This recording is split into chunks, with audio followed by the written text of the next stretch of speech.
Hello, I'm Marcia Kavanaugh. Thanks so much for joining us. Well, on this, the day after Thanksgiving, we can include among our blessings that there will be no TV political commercials tonight.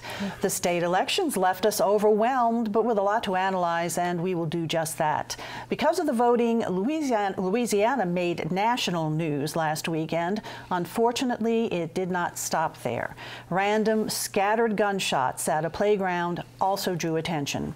Joining us to discuss these stories are tonight's Informed Sources. Errol, Laborde, producer of Informed Sources; Clancy Dubos, political editor, Gambit Weekly; Julia O'Donoghue, political reporter, NOLA.com, the Times-Picayune; and Mike Perlstein, investigative reporter, WWL-TV, Channel 4. I'm going to go to Errol first, and we did it. We selected our new governor, John Bel Edwards, a Democrat, governor-elect. Yeah, people ask if it was a surprise, and my answer is it was a surprise depending on when you started looking at. If you looked in the last month, it wasn't a surprise because going out of the runoff or going out of the primary, it seemed like the John Bel Edwards had the. By the way, we have to get used to the Bel Edwards thing. I think gradually it's going to become John Bell to everybody. But anyway, the coming out of the primary was obvious that he had the lead, and the polls showed him in the lead all the way through.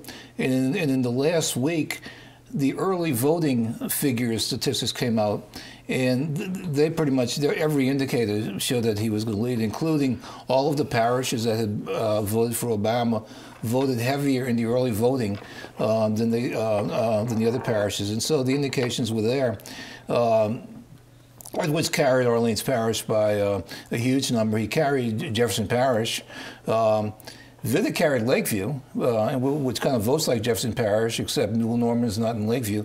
And I think part of it is a tribute to Newell Norman's success. Vitter had some success across the Acadiana country, but for the most part, it was a pretty sound beating that he had. And as you say, that Edwards carried Jefferson Parish, which is Vitter's home parish. So 6 months ago, Clancy, would you have predicted this? No, even with Newell Norman's support, I think the sheriff himself was hoping just to get Bel Edwards up to around 45%. Typically, when you have a Democrat-Republican runoff statewide, as you had here, the Democrats going to get what Edwards got in Orleans Parish, 87% of the vote. So to offset that, the Republican needs to get 72 to 75% in St. Tammany and 65% in Jefferson. If you add all those numbers, it pretty much is a wash. Maybe not percentage-wise, but in terms of actual votes. And then whoever wins the rest of the state wins the election. That's how it worked for Mary Landrieu. The last time a Democrat carried Jefferson Parish against a Republican was Mary Landrieu in 2008, also with Newell Norman's support. She got 55% against John Kennedy. So Newell Norman was one of the big winners in this runoff. For sure. What happened here? What happened? How did Vitter fail? How did Edwards pull off this victory? Well, Edwards ran a perfect campaign. Every strategic decision he made worked, and every strategic decision that David Vitter made failed. It flopped, in fact, that's what's the surprise, because David Vitter is a brilliant guy. He's an incredible political tactician and strategist, especially where his own politics are concerned. And not many candidates are good enough to chart their own course. The wise ones get a good campaign manager and listen to that person. Vitter is one of the few who can actually be his own best campaign manager. But the mistake he made, and I would not have thought it was a mistake going in, but the way things played out, a year ago, when he was the architect of Bill Cassidy's victory over Mary Landrieu, they successfully made that race a national election, which makes sense. It was a race for the U.S. Senate. National issues mattered in that race. Vitter looked at that and said, okay, there's my blueprint to run for governor. I will get into a runoff with a Democrat, and I will run against Obama, like he did in 2010 to get his re-election, which was the first election for Vitter after the prostitution scandal broke in 2007. So he had a blueprint, he had a track record, everything's going to fall in place. He even got the legislature a few years ago to call the election or qualifying late. Vitter had everything lined up and even had this sort of secret plan out there. He had agents out there, if I may say, that we're hoping to keep a black candidate out of the race so that he could have one Democrat, several Republicans. He would be in the runoff with the Democrat, and then Obama, Obama, Obama. everything fell into place except nothing worked. Bobby Jindal and the Republican governors came out with their Obama attacks against Edwards 2 weeks before the primary, so that by the time of the night of the primary, with that early attack on Edwards hanging Obama around him, actually sent a message to black voters, oh, there's our guy. Because up until the time of those attacks, about 3 weeks before the primary, the black vote had not even begun to coalesce behind John Bell Edwards. But thanks to the Republican governors attacking Edwards with Obama, the black vote came together, and Edwards got like 83 to 85% of the black vote in the primary, finished with a surge at 40%. Vitter had started sliding in July because voters by then had gotten a look at the same David Vitter that Newell Norman and all the politicians had been saying was such a vicious, mean guy with all of his attacks against Darden and Angel, and voters didn't like him. And so everything went wrong for Vitter and everything went right for Edwards. And then by the time we had the primary and Vitter was down to 23%, the runoff was almost a formality because everything Vitter tried, the Obama attacks, the Syrian attacks, nothing worked. And isn't it true that Bell Edwards represented basically the perfect Democratic candidate? He was the perfect succeed? Democrat. Yes, he was the absolute. Really Democratic in name only. The first piece I wrote in the runoff said if you could try to create the perfect Democrat, you couldn't create one better than John Bell Edwards. And if you tried to create the most flawed Republican candidate you couldn't do any better than David Vitter. So it really tested the notion of whether a Democrat absolutely could not win in the South under any circumstances, because under these circumstances he could, but only these circumstances. Should Vitter have participated in more debates in the primary? Absolutely. Did that hurt him? It crushed him. I think it reinforced the message that this guy was a coward who wasn't going to face up to the prostitution scandal. And frankly, it sent a message, it encouraged Bell Edwards to go with that hard-hitting commercial about prostitutes over patriots, because they knew Vitter was terrified of that issue. I think also everyone seems to agree that Senator Vitter should have addressed the prostitution stuff personally earlier on. If he had done that in July or August, he may not have taken the hit on that issue. I mean, we don't really know. But it put him on the defensive. It did put him on the defensive. To have it raised in a forum and he's ducking the question is a lot different than, let me just get this out of the way up front. Right. Exactly. If he had done those commercials he started running towards the end, which were where he was addressing the camera and addressing the issue head on, I think experts think that maybe he could have neutralized the issue a bit more than he did. It was like what Hillary Clinton did with Monica Lewinsky. Right. Exactly. Doing the magazine interview last year. A 60-minute interview. If he'd sat down with his wife, Wendy, in front of even a friendly reporter in Baton Rouge or Shreveport and said, let's do a half an hour, he could have addressed that. Right. And he started ducking debates in June, because I moderated a huge debate on the West Bank in June, all of the big business organizations in Jefferson Parish, which was David Vitter's territory. 2 days before the forum, he announced he wasn't coming. And he started ducking debates then. He could have gone there then and said, I want to put something on the table. Let me get this out there. And if he had started talking about it and running that commercial, which was a very good commercial of him saying, 15 years ago I failed my family. If he had done that in June and July, by the time we got to September, the opposing candidates would have been telling debate moderators, please don't ask about that question. Instead of him ducking the debates, everybody couldn't wait to ask that question. And what a swing this was in power. If he would have won, if David Vitter would have become governor, he would have been probably the most powerful man in Louisiana politics since the heyday of the Longs. He would have already controlled one Senate seat. He'd have probably controlled whoever won his Senate seat. Of the congressional delegation, he'd have probably controlled all that except for Cedric Richmond's seat. So he would have controlled the Attorney General's office too, because Jeff Landry would have been looking to him for instructions. And then he has a Republican majority in the legislature, so he would have been nothing but power. And it just wouldn't have. And instead, the night ends with his leaving at least temporary politics in a different direction. And to get knocked off by a guy, a state representative whose constituency is literally less than 1% of the state's electorate.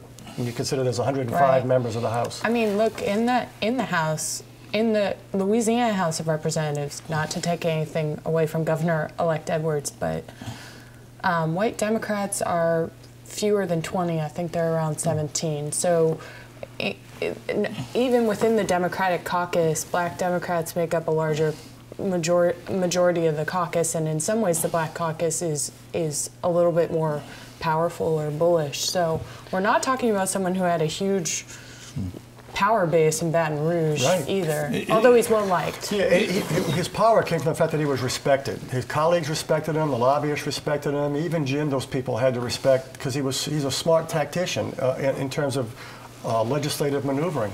And doesn't this race show that Louisiana voters have a different expectation of a governor than they do a U.S. senator? Totally. It's not a distant Washington politician, but this is someone who is, you know, the representative of you in your state, pressing flesh, being able to look you in the eye and answer candid questions, which Vitter ducked for you know, the bulk of the And that gets to the number one strategic error that Vitter made. He thought this would be a national election, and the voters of Louisiana, when they vote for a senator, even that used to be a local election. That is now a national election, but they are not ready yet to nationalize a race for governor. As you say, a governor is somebody you can reach out and touch. You don't expect to ever see your senator very much. That's the person who goes away to Washington and deals with all of those issues. The governor paves your highway and sends money to your parish. It's somebody you have a much closer connection to. I think the scandal was much more important in a governor's race, but I think Vitter just misread it. He misread the whole thing about in terms of what issues were going to matter in this race. But, you know, also with the Paris crisis in the last week, which Vitter was trying to capitalize on, but there's a tendency in the time of national crisis of voters to rally around the president, even if they don't like him, that there's a little bit more solidarity with that. And I just wonder if Obama stood stronger in that last week. No, I think a lot of people, I think Vitter's attacks on the Syrian issue, they were very well done, very hard-hitting, but it didn't swing anybody over to him. When you think about the results, he basically had that vote, and it underscores... Hey, Bill Edwards portrayed that as a lie. And his position was identical to Vitter's. After the other two Republicans called him a liar for 4 or 5 weeks. And I think what happened is, one of the cardinal rules of politics, I think that Vitter failed to grasp, attacks work. A well-placed attack will work, but the guy who's making the attack has to have more credibility than the guy who's being attacked. And Vitter had already been called a liar, and so people just stopped believing him. I don't think there was anybody rallying around Obama on a wholesale way. I think black voters were, and Democrats were, but I think more it was a question of people just said, I'm tired of David Vitter, I don't believe anything he says. There is one pollster that says that he thinks that Vitter picked up some points because of the Syrian refugee stuff, but we also have to remember that 20% of the electorate had already voted before the Paris attacks took place. Okay, so we have a Democrat as a governor-elect, but this is still a GOP state. Absolutely. Yes. They got 6 out of 7 statewide offices at the state level, both U.S. senators, a majority of the state House, a majority of the state Senate. So extra challenges for our new governor-elect since he has a Republican House and Senate? I think he, like most governors, he will have his way with the Senate, because the Senate's you only need 20 votes to get your way in the Senate, and John Alario specializes in getting along with the governor, and he will be the Senate president. I think the big fight's going to be who becomes Speaker of the House. But I think all the people who are worried about the trial lawyers and the teachers' unions moving into the mansion, it's got to remember, it's still a Republican majority, and also 4 years from now, he's going to want to run for re-election for governor. So he's not going to take a big swing to the left all of a sudden. No, he's got to solve the budget problem, and after he does that, that's going to cost him some political capital. I don't know how much he'll have left to take on all these other issues. I think the main thing he's going to give the teachers is he's going to protect paycheck deductions, payroll deductions. That's the big one, the check off. Well, he certainly has some big problems facing it just right off the bat. And when he takes office, what, January 11th? It's early January January. 11th. Yeah, okay. We'll be talking about it more in weeks to come. Let's go over to Mike right now, because last weekend we saw yet another mass shooting on a group of people who had gathered for an after party to a second line. This was in what's described as Upper Ninth Ward, Bunny Friend That's correct. Playground. Why is this happening?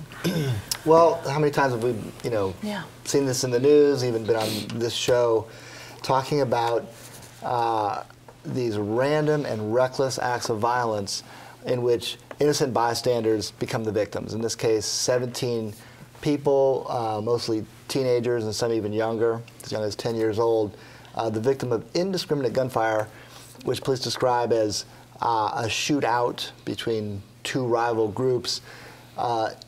They law enforcement refers to them as gangs, but that is in the New Orleans sense of gangs, which is loose-knit, neighborhood-based, usually gangs of opportunity, usually thrown together to profit off of drug sales, but not, you know, the kind of gangs that require initiation and wearing certain colors.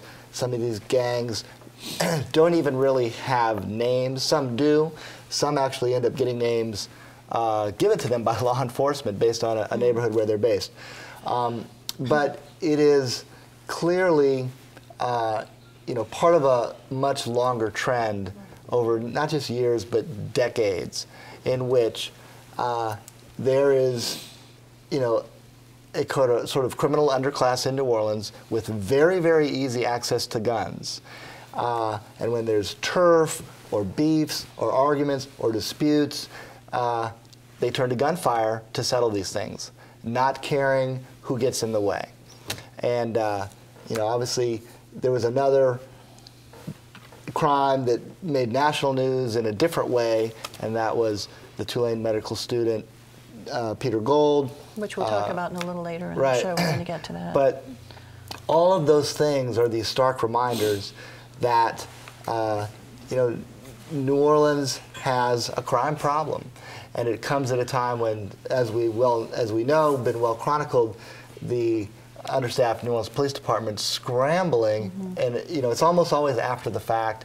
I mean, it has been quite a while since we've been able to talk about, you know, either the law enforcement or other social agencies dealing with the underlying problems of what gives root to youngsters who will pick up a gun and shoot into a crowd, whether it's the Bourbon Street shooting, the Mother's Day Second Line, the Muses Parade, and you know, we're seeing it just way, way, way too much, and you could see the frustration in the mayor and the police chief. The day after the shooting, they went to the scene of the shooting at Bunny Friend, and they didn't get the crowd that had been there the night before. I mean, they're calling for the community to come there and help prevent these things. And I'd like to read something, you know, that was on a Sunday, but on Monday and into Tuesday, this is the major offense log of major crimes.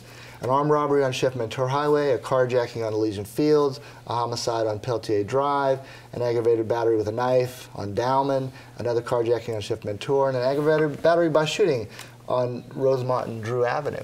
This is every day in New Orleans. And this is what the police have to deal with every day, and there are not enough of them to deal with it. Exactly. Okay. Wasn't this, we got the gathering together, like the mayor and the police chief says, this wasn't related to the second line. They said it was a social media call to be in a video for a movie. There was a form of an after party in which there was going to be some music, there were going to be some people shooting a video. That was not permitted. Not permitted. Yeah. And it drew quite a large crowd, measured in the hundreds, some say as many as 500. So it was jam-packed, and unfortunately, without police presence, when you have that many people gathered, it actually provides a little bit of cover for people with guns who, you know, want to retaliate or, you know, shoot at enemies.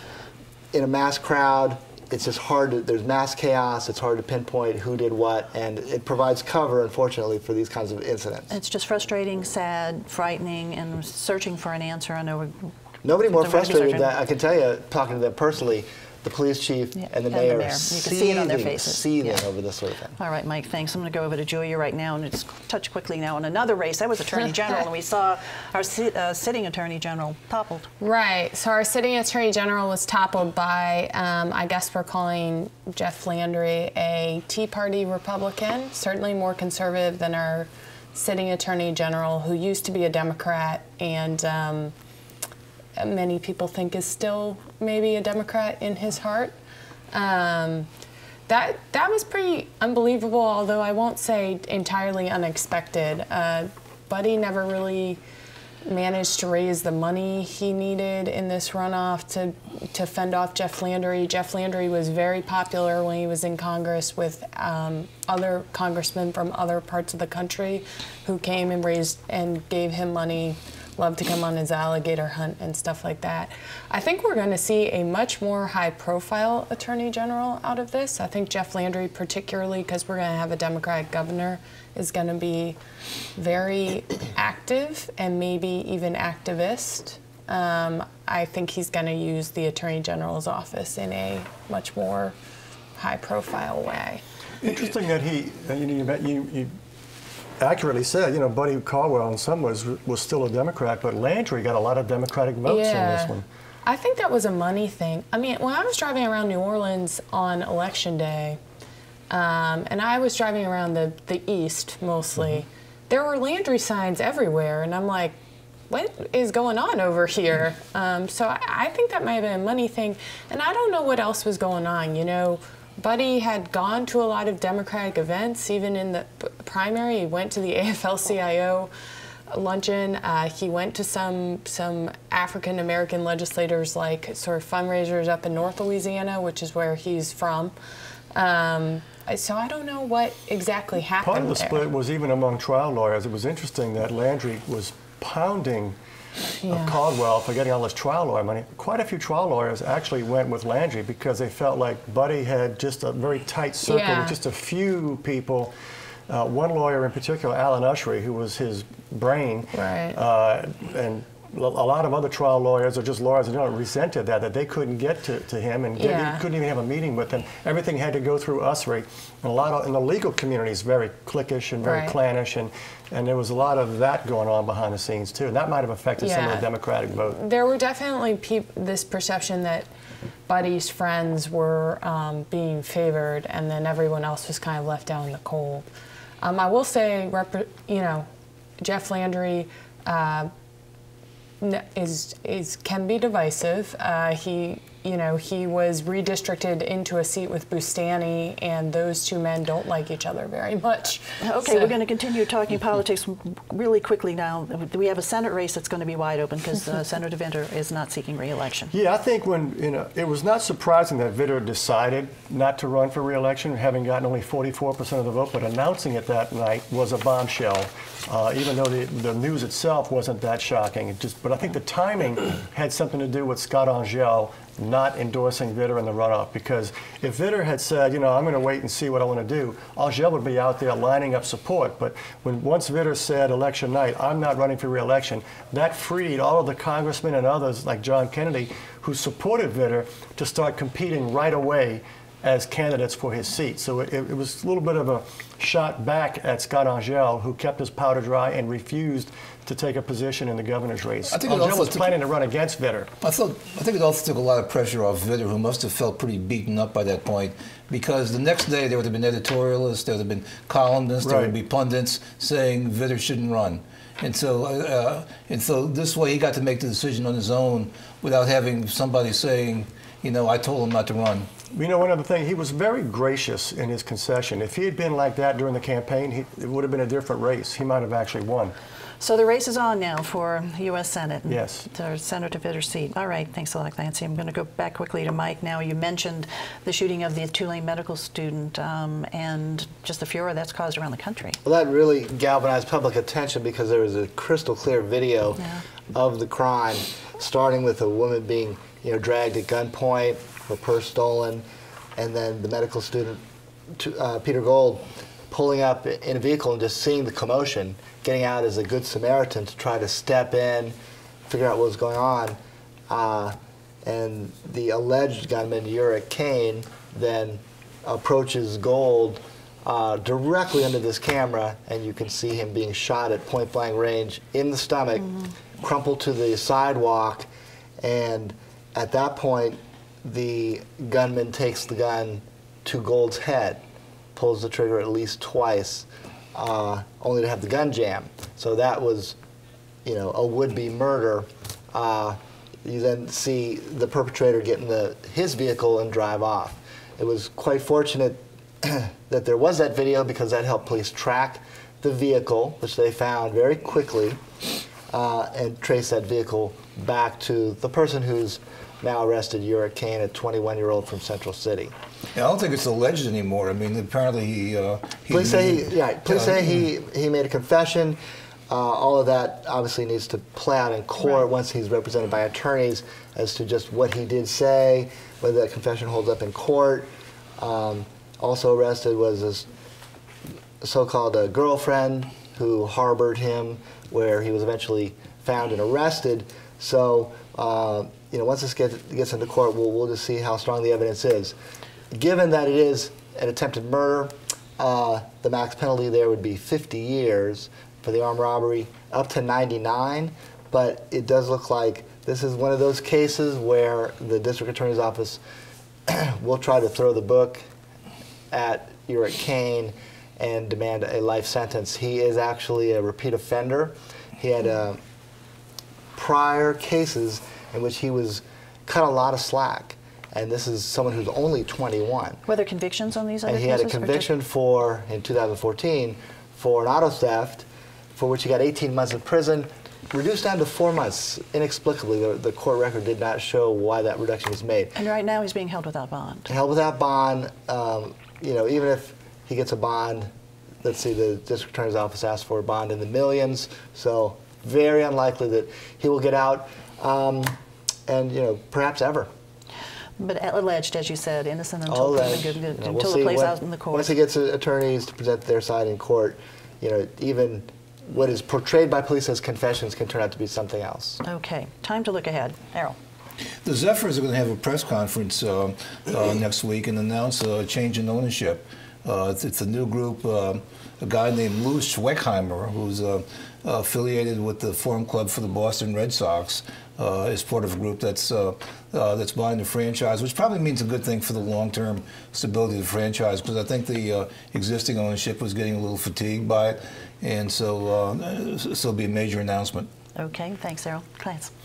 Within the next week or two, we should know who the new Speaker of the House is. That's where the action is in terms of the transition with the governor and the legislature. And the Republican caucus wants it to be a Republican, which I think John Bel Edwards would be okay with, but it depends on which Republican it is. Okay. Julia.